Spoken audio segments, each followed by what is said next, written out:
All right, y'all. So here we go again. The Libertarians are turning on Trump. And look, I have mixed feelings about this. I will say, I'm sure you all know this already, but I have a love-hate relationship with Libertarians, and they have a love-hate relationship with me. Because when you're talking about foreign policy, for example, I agree with Libertarians and they agree with me about like 90%. Drug policy, we agree completely. Civil liberties, we agree completely. But when it gets to economics, we could not disagree more. I mean, you're talking social democracy versus anarcho-capitalism. You cannot get two more polar opposite philosophies. Now, having said that, to be fair to the Libertarians, they are certainly more vocal in their disagreements with Trump and MAGA than other members of MAGA. There's some percentage of MAGA that are just flat out in a cult. If you ask me, it's got to be anywhere between 26% and 33% of the country. The reason I use that as the number is because that's the variation in the polls that ask the American people if they support the United States illegally stealing and annexing Greenland and occupying it and taking all their natural resources. Okay? 26 to 33% said, sure, I'm for it because Trump is. Okay, you're donezo. You're too far gone. No interest in trying to build bridges with you or even convince you otherwise, because the fact that you convinced yourself of that means, I don't know if there's any way you're getting the fuck out of that. To me, that just boggles the mind, right? But Libertarians are a little more vocal when they disagree with Trump. So let's start with this clip here. This is the comedian and podcaster Dave Smith. He's been on Crystal Kyle and Friends before. I forget what the topic was that we talked to him about. But anyway, he's been on Crystal Kyle and Friends before. Let's see what he has to say about Trump, specifically when it comes to foreign policy. Here we go. They were like, they'll probably cheer him on if he launches a war in Iran. And then I saw one guy underneath that said, he goes, I know Dave Smith sure will. And okay, it's just like a comment on Twitter, but I was just like blown away. And I'm not blown away by much. But I was like, does anybody actually thinks I would? Just because I'm like, well, I did support this guy, so I'll rationalize and like defend getting in another war in the Middle East. But just for anyone who may have that, I will say this. If Donald Trump actually does launch a war in Iran, not only will I not support it, I will apologize for the rest of my life for voting for the guy. That undoes any positive that might have come. Wow. I like it. I like this clip. I like what he's saying. I like how upfront he's being with it. But what I will say is this, Dave, to defend the commenter, I understand where they're coming from, saying about you, like, oh, I bet Dave Smith will flip and support it. And the reason, Dave, that they're saying that is because we already know about Trump's first term in office. And the idea that he would even be a little bit anti-war is frankly preposterous. So that person's point is, well, hold on. You didn't draw the line against Trump with any of his other warmongering policies. So why would they think you're going to do it this time if he launches a war with Iran? So to lay it out for you in no uncertain terms, in Trump's first term, illegally increased drone strikes 432%. He did a total of 2,243 drone strikes in his first 2 years. And then he got rid of the reporting laws around it, so he didn't have to tell you about the drone strikes he was doing. To put that in perspective, he blew Obama out of the water when it came to drone strikes, and Obama was called the drone president for doing so many drone strikes. So that's just one example. As you know, he kept us in Iraq, he kept us in Afghanistan. There was a 330% increase in civilian deaths in Afghanistan when Trump was in office. He bombed Syria twice. He bombed Somalia.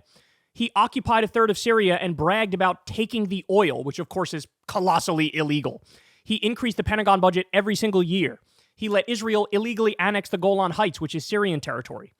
As I'm sure Dave knows, Trump took $100 million from Miriam Adelson, and the quid pro quo is, you got to let me annex the West Bank. Got to let Israel annex the West Bank. In the first term, he assassinated Qasem Soleimani, the Iranian commander who was on the field fighting ISIS. Trump tried to coup Venezuela in the first term. He ripped up the Iran agreement, which was working. According to the UN, according to the IAEA, he armed Saudi Arabia as they did a genocide in Yemen and vetoed a bill to cut off the weapons. He was on the campaign trail this time saying he wants war with Mexico in his second term. He said Biden isn't supporting Israel enough and letting them finish the job. He dropped the Moab, the mother of all bombs, on Afghanistan. He hired John Bolton and Mike Pompeo and Gina Haspel and all these insane neocon warmongers and let them run his foreign policy. His first military raid as president literally killed a young American girl. He pardoned Blackwater war criminals who did the Nisour Square massacre. He signed pro-torture executive orders and he said we should, quote, take out the families of terrorists. Now, that's mostly, with the exception of a handful of things there, that's mostly just the first term. So we already knew this guy, not only is he a warmonger, he's a colossal warmonger.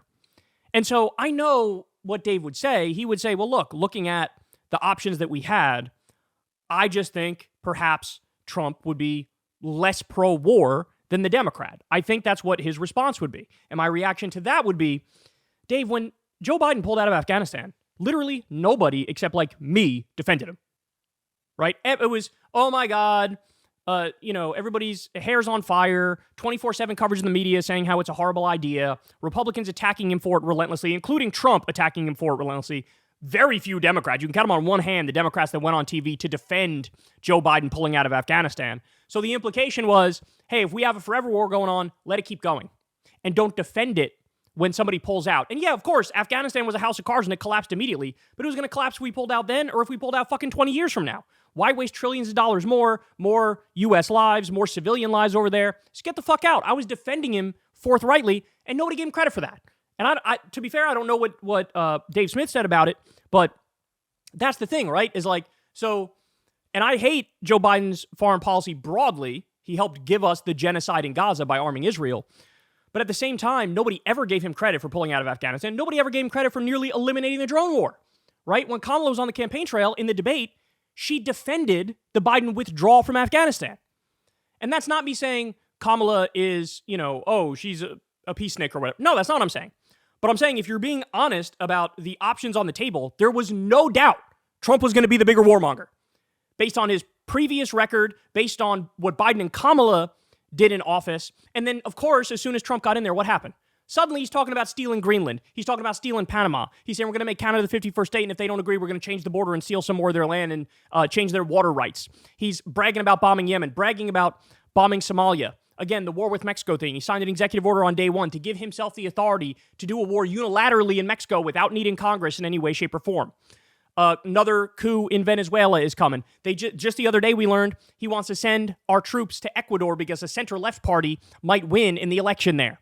Guys, this isn't a close issue. And so the reason why, Dave, that commenter said that is because they know, this is my guess here, is they know at least some of those things I laid out to you about Trump's record, and they know you didn't draw a red line for any of those things. And so they're like, well, why would he change if Trump invades Iran, right? I mean, this is the question. Shouldn't you already be apologizing since Trump bombed Yemen relentlessly the other day and bragged about it? Shouldn't you already be apologizing when Trump bombed Somalia a few weeks back and again bragged about it?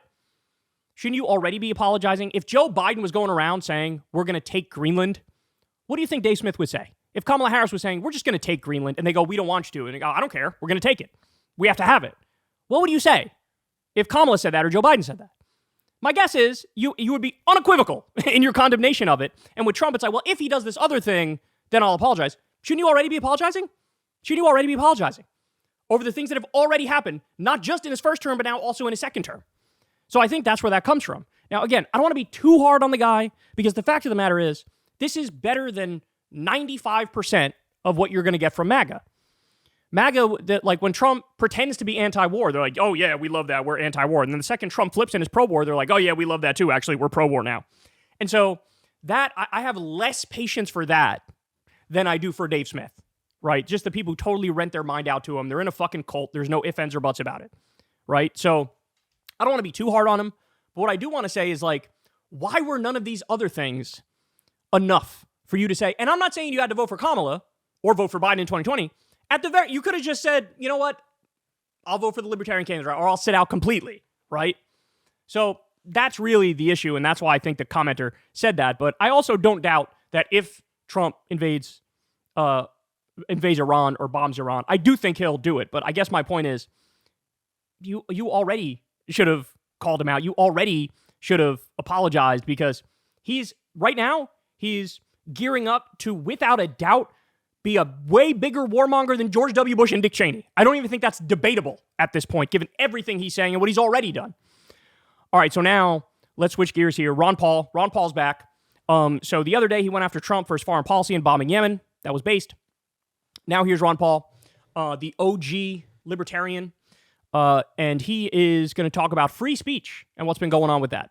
Unfortunately, the U.S. government has not always been in accord with this sentiment and has many times in our history been at war with our freedom of speech. From the Alien and Sedition Acts at the beginning of our republic, to Abraham Lincoln's war on speech, to the jailing of anti-war activists during both World War I and II, the political class is all for free speech unless it is threatening to the political class.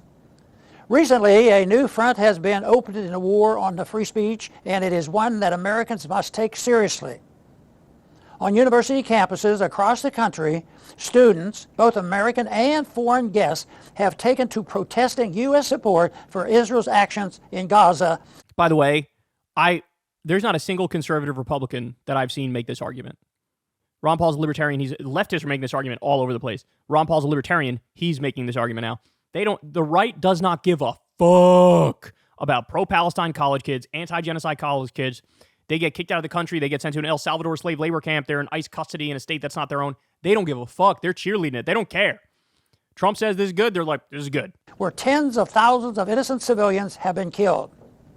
The political class in the United States is determined to defend Israel from its critics and has responded to these protests by threatening and blackmailing the universities if they do not crack down on speech the power that be do not like. Both President Biden and Trump have used the power of the U.S. government funding to demand a crackdown on speech they don't like. All right, look, to be fair, there's an element of truth in that. The Democrats did not in any way, shape, or form object when they were sending in the cops to crack some skulls at the pro-Palestine protests. In fact, many of them supported it. But at the same time, these things are not equal because Mahmoud Khalil was not arrested by ICE and disappeared under the Biden administration. Didn't happen. Right? Hundreds of students were not stripped of their residency for fucking thought crimes for being against the carpet bombing of kids under Biden. So you have to, two thoughts at the same time. Biden and the Democrats' policy on this was not good. In fact, it was bad. But the Republican Trump policy on this are flat out fascist, completely and utterly fascist, completely destroying due process in the Constitution. They are not the same. And we need to be past this era of like, meh, they're roughly equal. No, they're not. No, they're fucking not. No, they're not. The false equivalence lie has to die, and it has to die ASAP. President Trump recently pooling $400 million in federal funding for Columbia University if they don't silence the protesters. The real scandal is that nearly every U.S. university, both public and private, is government funded in the first place. But for politicians to use the power of the purse to deny students the right to express themselves as long as peaceful just adds insults to injury. Last week, a Turkish PhD student at Tufts University was arrested on the street. I gotta be honest, he's talking more about this than Democratic politicians. Ron Paul is. Look, that's the thing, right? This is why I say love-hate relationship. That when Ron Paul was in D.C., him and Bernie would often work together on areas where they agreed. They would often work together. Cutting Pentagon spending, ending the drug war, things like that, they would work together. So when it comes to like building political alliances with people who you otherwise disagree with, the Libertarian Social Democrat or Democratic Socialist Alliance is undefeated, right? You're going to get way more out of that than you're ever going to get from anybody in the cult, the fascist cult that is MAGA. Includes government agents for reportedly simply writing an editorial in her university newspaper expressing her views on the Israeli-Palestine conflict. She faces deportation from the country, and she is not alone. Secretary of State Marco Rubio has openly bragged about sending hundreds of students home because they express a political position he disagrees with. Others, including American citizens, have been expelled from their schools and have even had their degrees rescinded for peacefully expressing a political position that powerful people in Washington disagree with. You may also agree with the political position of these students, but to cheer their punishment by the U.S. government is to turn your back on the founding principles of this country. Freedom of speech is a natural right, not reserved for American citizens, but for all humanity. That, again, the only sorts of people on the right you're going to hear making that argument are libertarians. Because like this, everybody in MAGA was like, oh, wait, no, free speech doesn't apply to undocumented immigrants, to legal immigrants, to green card holders, to permanent residents. It just doesn't apply. Why? Because we say so. Even though there's literal fucking case law on this where it does apply to residents. And it has been a natural right worth defending for nearly 250 years. First, they came for foreign students expressing controversial positions, and many Americans cheered. By the way, controversial positions like stop bombing babies, stop starving a population of 2.3 million people, or at least it used to be 2.3 million people before they killed hundreds of thousands of them. Because they were not foreign and did not like the opinions. But make no mistake, this war on speech will not end with only foreigners being punished. It never does. That's right. Thanks for listening. That's right. That's right. By the way, he's not done. Ron Paul's on a bit of a roll here. Here he is talking about foreign policy again. One of the things we're going to be talking about is the foreign policy of Trump. And it's not exactly a message of peace and constitution, but it reminded me of all the promises of George H.W. Because I remember he was very promising that we were not to be the policemen of the world and all that other stuff. What did we end up with? Humble foreign policy is what he promised. Yeah, so this is interesting, right? Because I've always said this about Trump is like, even on the campaign trail, half the time he would say anti-war things, and then half the time he would say pro-war things. And honestly, the reason why that worked so well is because all the pro-war people would just say, oh, that's the thing he really believes when he said pro-war stuff. And all the anti-war people would be like, that's the thing he really believes when he says anti-war stuff, right? So he's sort of like a Rorschach test. And people projected onto him what they believed. They said, oh, he also believes that because he said this thing, which agrees with me. Right? But again, he said everything at once. And Trump has really a unique ability to sort of get away with contradicting himself and being on both sides of an issue at the same time. In a way where, like, when Mitt Romney did it, he didn't get away with it. When Hillary Clinton did it, she didn't get away with it. When Trump did it for whatever reason, charisma, way he talks, etc., like, his people just read into it. Like, the thing I believe is what he believes. So here's Ron Paul saying, like, oh, you know, George H.W. Bush made anti-war promises and then he was pro-war. Trump made anti-war promises and now he's pro-war. And it's like, kind of, but that was only half the time he said anti-war stuff. The other half the time he said we're going to bomb the shit out of them, right? The other half the time he said, I'm giving Israel a green light to bomb Iran's nuclear facilities. Joe Biden needs to finish the job. Why the fuck did Joe Biden pull out of Afghanistan like he did? Like, there was also a lot of pro-war stuff too. What we want to talk a little bit about is targeting Iran, you know, whether it's through Yemen or directly with Iran and this sort of thing. But he's literally using dangerous talk. Yeah, it is. One article here on anti-war. Trump threatens Iran with bombing if nuclear deal is not reached. Yeah. I wonder if it's on whose terms? His turn. And the other point is, what? The other point is, we had a nuclear deal that was working perfectly. The IAEA went in there a dozen times and said Iran is following this. All we had to do was lift the sanctions and give them back their own money. And Trump looked at that deal and said, fuck it, I'm ripping it up. So we craft this deal, then we violate it, then we rip it up, and now the same guy that ripped it up is showing up like, hey, do a new deal or I'm going to bomb you. Why would they do a new deal when you didn't abide by the last one? We didn't abide by the last one. They know they can't trust you. They can't take your word for shit, right? So why would they do it? Why would they do it? Especially in a scenario where it's been proven over and over.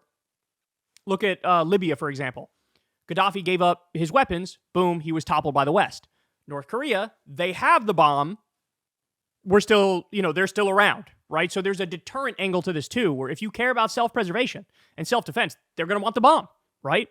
So anyway, we don't need to go on, but you get the gist of it. The Libertarians are turning on Trump.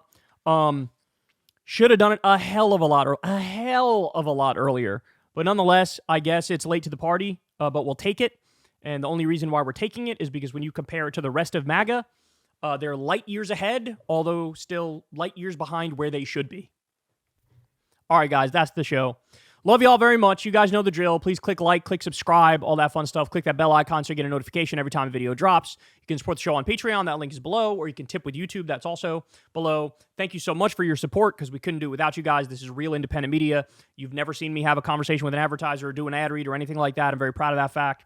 Could not be the case without you. This is real grassroots stuff here, and wouldn't have it any other way. You won't see me selling out at any point ever. So, but that's not just because of me. It's because you guys made that possible. So, all right, I love you guys. I'll talk to you soon. Peace. Hey, y'all, do me a favor and like and subscribe. It helps out big time in the algorithm. Click the bell as well for notifications when videos drop, and watch that video on screen right now. You know you want to.